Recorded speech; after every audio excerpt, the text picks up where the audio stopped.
Alright friends, so here's a video of the way out of here. We are hooked up now. We have our 45-foot, 21,000-pound trailer behind us, and we are hoping to not find anybody on the way out. So we'll let you enjoy some of this here. Trian's up ahead in the van, so she's running interference for me to see if we run into anybody. And hopefully nobody's coming in early. It is 10:16.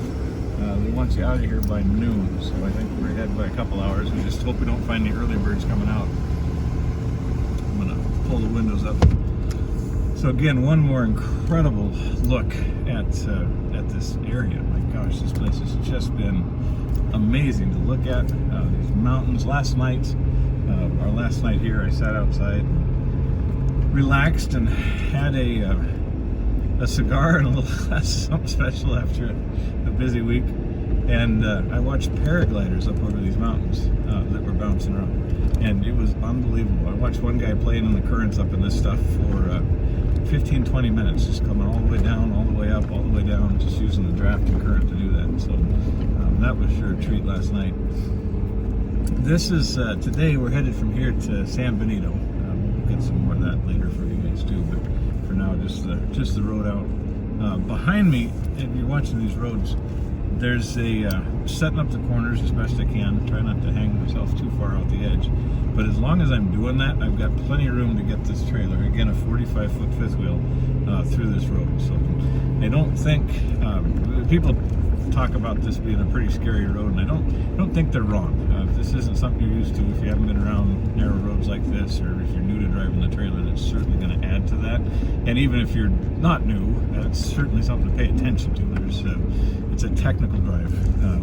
Things like this, we're coming around on a hairpin, but it's no different than going around a corner next to 7-Eleven.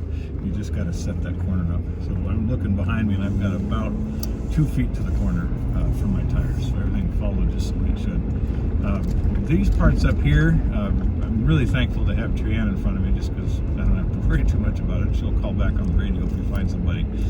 But without that, you just have to take your time. You can't see this now, but off to my right, I can see the next quarter mile of the road. Well, maybe not that, 1/8 of a mile, I guess. So I know at least this little bit I'm safe, and then I've got a blind corner coming up on the top of this one. Another wide turn, just setting it up really good, and the trailer's tracking just like it should. Everything's going great. And again, 2-3 feet to the corner on that, so no problem at all. This bit here, you wouldn't want to find somebody obviously, but again, having a chase car, we're cheating just a hair. We came in and out, and if you watch the other video, you'll see that there's traffic on here, commuter cars and whatnot that come in and out pretty quick. If you run into them, they can back down, get out of your way. That's not a big deal. Just making sure that if you run into another trailer, that's when things get kind of exciting. Daniel, you were nervous about this road. What do you think now that we've been up and down it a few times? It's worse going back up. All right, so there you go. Daniel says it's worse going back up. It's not as bad as the switchbacks up here. Okay, thank you. So apparently we got some traffic coming here. We'll see how this plays out. It's not as bad as the switchbacks. Corner. I'm going to take the road that I need, which is just like this, and we'll come up nice and slow. Okay. All right, sounds like Emily said they were going to pull off for us, so we'll see how that plays out. Can't see anything around the corner just yet, but see, here's plenty of room right now to pull out if I needed to, or we could even probably get 2 rigs around right here too. Yep, they're sitting on the side waiting for me, so I'll go nice and wide, stay out of their way, and that should be it. All right, I'm watching my tail here real quick, making sure everything's all right, and no problem. Easy, easy, easy. Okay, and that's them blocking for me.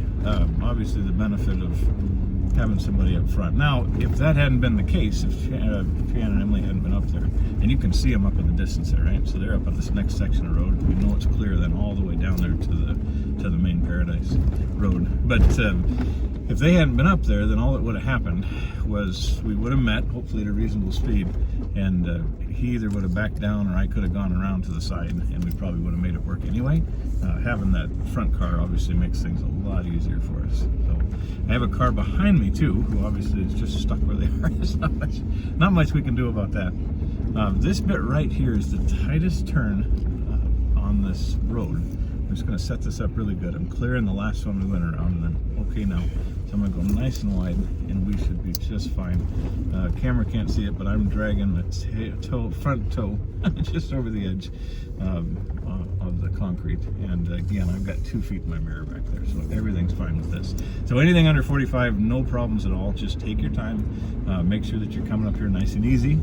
This is not a place to rush, and just be really aware of the arrival times and departure times, and I think that's going to make this a much more enjoyable approach.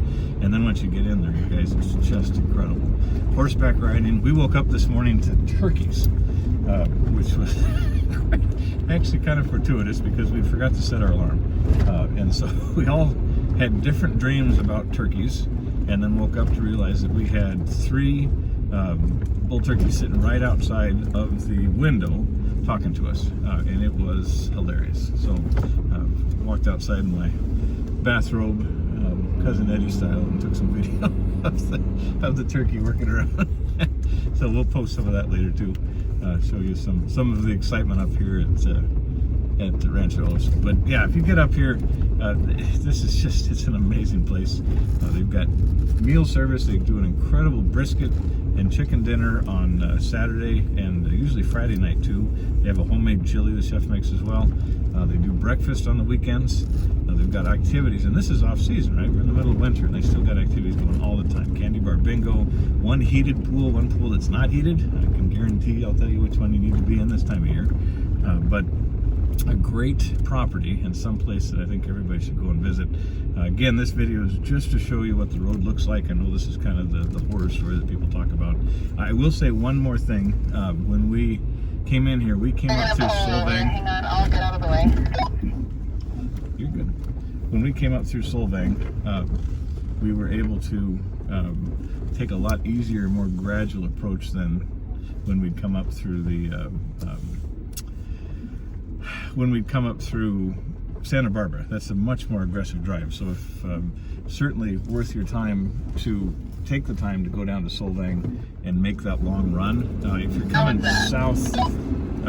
coming south, it's perfect. There's no issues at all. You're just going to jump off 246, or come off of 101 at 246 into Solvang, and then 154 up the hill. If you come north, if you're coming out of the LA area, the map is going to want to take you, if you're just watching a regular car map, it's going to want to take you up through from 101 to 154 up through Santa Barbara. It's a much shorter drive, but it is a very aggressive and hilly drive. There's warnings on that road that say for the trucks, 30 feet kingpin to tail, or kingpin to axle is the max. So we actually would fit inside those recommendations, but having driven it a couple days, it's not something we were excited to do. So we heard the recommendation to go down to Solvang and come back, and so we did that, and it was a much longer drive, but it was a beautiful drive along the ocean, and then working our way up the hill from there. So some tips. Come down here for the Ranger talk. If anything comes up that tells you to go up San Marcos Road, then you just absolutely need to avoid that. That's a wicked switchback, tough on a truck, not even, let alone any kind of trailer. So the park has horror stories about people coming up that way. You guys okay, Daniel? So just pay attention